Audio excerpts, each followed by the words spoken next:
Hello and welcome to Pride of Nations.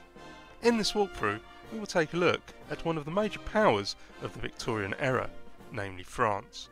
Taking charge of one of these major powers puts you in direct control of military operations, commerce, industrialisation, colonisation and diplomacy. In 1850, the start date of the Grand Campaign, France is only beginning its industrial revolution but has great potential. Let's quickly take a tour of France in 1850 and by using the map filter show which regions it owns legitimately. In addition to metropolitan France, we have a strong presence in Algeria, but this colonial area is not yet totally under control. Such military presence is a necessity should revolts happen. Our national forces are supplemented by colonial infantry raised in Algeria herself. There are several game modes and several ways of changing between them. Smart clicking allows modes to be changed contextually, depending on the item that is clicked on. Now we're back in colonial mode, let's examine in detail some of the colonial decisions there are to choose from, so that we can shape colonies the way we want to. First, let's offer a chief treaty, and then send a missionary. But Algeria is not the only colonial area we own. Indochina too is under French influence at this time. But here our control is much lighter, and our forces quite less imposing. We must change that. Marseille is one of the main harbours of France. It is home to some vital military assets. To strengthen our presence in Indochina, we will transport a marine regiment there with one of our fleets.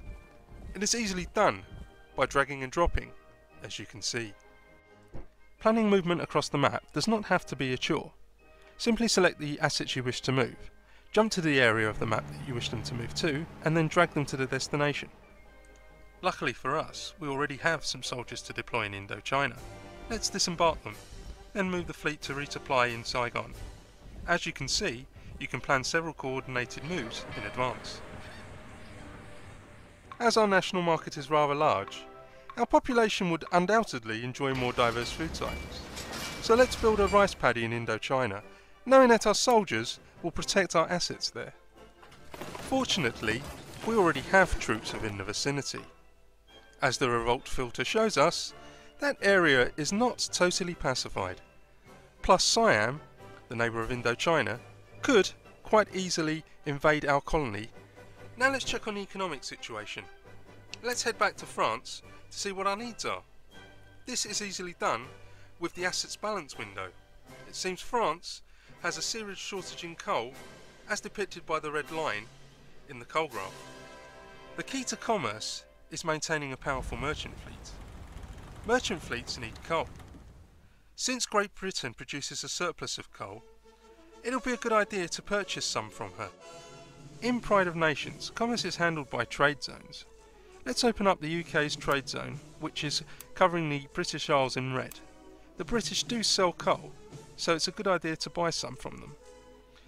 As we do, watch as our coal graph changes dynamically from red to black. As you can expect, Pride of Nations allows you to build military units.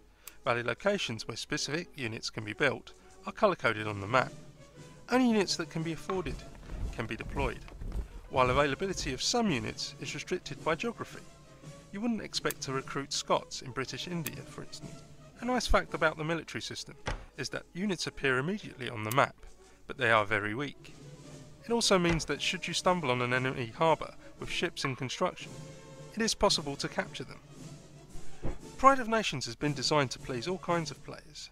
Those with a historical leaning will get to experience rigid gameplay and see realistic achievements occur, while those wanting to see Russia march on to Rome or Madrid can do so. In sandbox mode, restrictions are lifted, because painting the world your colour is just pure fun. During the era portrayed in the game, diplomacy is a big part of the equation. Pride of Nations makes no exception in handling these important matters with all due care and attention. Let's propose something to one of our neighbours. Let's choose Belgium, and let's see if they are interested in a commercial treaty. Should they accept, we will have a better chance to trade with them. Thank you for watching this brief walkthrough of Pride of Nations. You're welcome to visit us at the Paradox forums